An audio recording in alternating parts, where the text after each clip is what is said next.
bibis tapos i-eat mo. Ayun na. Mommy and Daddy Logi. Who's your favorite teacher?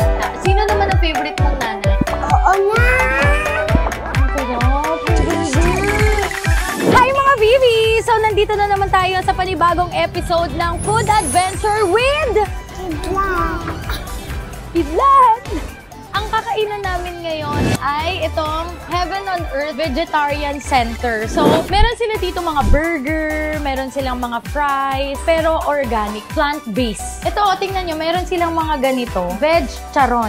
So, chicharon siya na vegetable. Let's go, dito tayo na. Let's go, let's eat. Hindi ako nag-aalala kay Kidlat pagdating sa mga gulay kasi kumakain talaga siya. Broccoli na boiled, kumakain siya carrots na boiled, kinakain niya yan. Tapos, nagulat ako, nagsamgyup kami isang beses. Kinain niya yung lettuce ng ganun-ganun lang. Pa-order po ako ng fries burger. What else? Egg fries.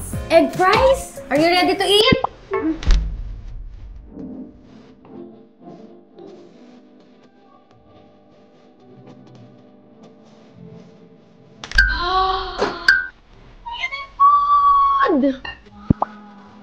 Wow, wow, wow, wow. Tama ba nakakatawa si Kidlat? Ang gusto niya sa mga Shanghai, yung ulo lang, yung matigas lang. So, ang laman nito is carrots, singkamas, and bell pepper. Magic meat po.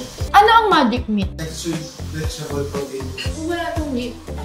Galing. Tofu skin. Isang karne. Yummy? What's that? Ito? Suka. Suka ito Ito naman po. Cauliflower. Wow! Ito ay cauliflower na nilagyan siya ng special flour, pero cauliflower lang siya. Nagustuhan niyo yung ano Ito bet ko.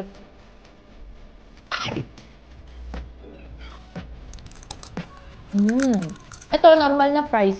Normal na patatas.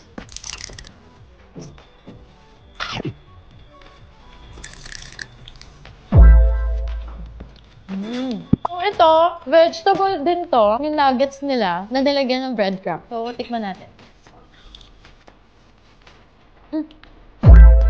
Parang naging lasang chicken. I want fries, okay? Ito gusto ko to tofu. Ano yan? Ano yan? Toyo, ito tofu.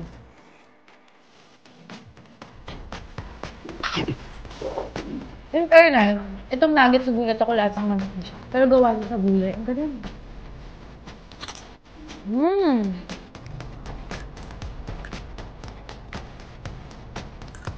Kumain na ba kayo ni Daddy? Yung dalawa lang naman. Hindi pa? Bet niya to, kailangan natin tumaluto sa bahay. Ayan na. Busog na si Lolo Gin. Sige na. Thank you. Oh, sino pang bibigyan mo? Bigyan mo si nanay. Pwede. Kasi alaga niya ako. Bakit pag alaga ka, bawal kumain? Bakit? Doon lang sa bahay. Sa house, bigyan mo si Nanay Mina. Nawawa naman si Nanay Mina. Sige na. Bigyan mo. Thank you. Uy. Ano pa? Sinasabi ko sa yung kinain mo nung samgyup. Oo nga. Mami? Wow! Itong burger na to, yung patty niya is gawa sa vegetables. Sarap ng burger! Sure ba silang gulay ito? In fairness, lasa na siyang beef. Galing! Ano yan? Oh, yan. Painom naman si Mami. Ito, patty lang. Yung Ito, dito, sa burger. Yummy, no? Gusto mo ikaw nagka-camera kay Mami? Ano sasabihin ni Mami? sabi mo, hi mga bibis, tapos i-eat mo. Ayun na. Okay. Hi mga pipis! Nandito tayo ngayon para kumain sa restaurant. Gani, kung ano man tawag dyan. And tatry na natin siya. Tama? Yes. Okay, ang first question ni Mami. Sino ang mas love ni Kidlat? Mommy or Daddy? Mommy and Daddy. Mommy and Daddy? Sino ang laging nakikipag-play kay Kidlat? Daddy and Mommy. Daddy and Mommy din! Sino ang favorite mong tita? Venice. Mama Benis lang ang favorite mo? Sino naman ang favorite mong nanay? Nanay Lani, Nanay Lynn. Nanay Lani and Nanay Lynn. How about Mama Akar and Mama Mina? Mama Aka and Mama Mina. Lahat sila lang. Sino ang laging nagtututbrush sa'yo? Mommy or Daddy? Daddy. Ah, si Daddy. Laging binabrush ang teeth mo ni Daddy. Saka ni Mami. Mommy and Daddy lagi. Sino naman ang laging nagpapaligo kay Kidlat? Mommy or Daddy? Mama. Mama?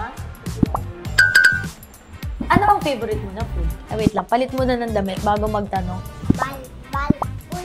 So guys, na-try din natin tong chicharon nila. Ano naman to? Ano naman daw yun? Gulay yan, anak. Itong chicharon nila, gawa siya sa soybeans, green peas, potato, and cassava. Wow! You want to try? Vegetable chicharon. Yummy. Yummy! Who's your favorite teacher? Teacher Faye, Teacher John, Coach Raymond, or Coach Francisco? Coach Raymond and Coach Francisco? saka si Teacher John, saka si Teacher Faye, saka si Teacher Mac. Pati si Teacher Mac. All of your teacher. Favorite daw niya lahat ng kanyang teacher and coach. Si Teacher John sa reading and writing. Si Teacher Faye sa music and art. Si Coach Raymond, swimming. Si Coach Francisco sa soccer. Si Teacher Mac sa, yun yung first ever na naging teacher niya sa reading naman. Naalala niyo yung one pa lang si Kidlat. One pa lang si Kidlat niya, kakawan niya lang. Meron na siyang, nababasa na niya yung name niya. Meron na siyang photographic reading. Through picture, alam niyang Kidlat yun. Alam niya na car. One lang ata siya nun o kakawan. So yun lang mga babies. Maraming salamat sa nanood. And samahan niyo kami ulit sa susunod naming food adventure. If you're not subscribed to Team Payaman, why not? Coconut Pocknot. Subscribe now and ring the notification bell. Gago!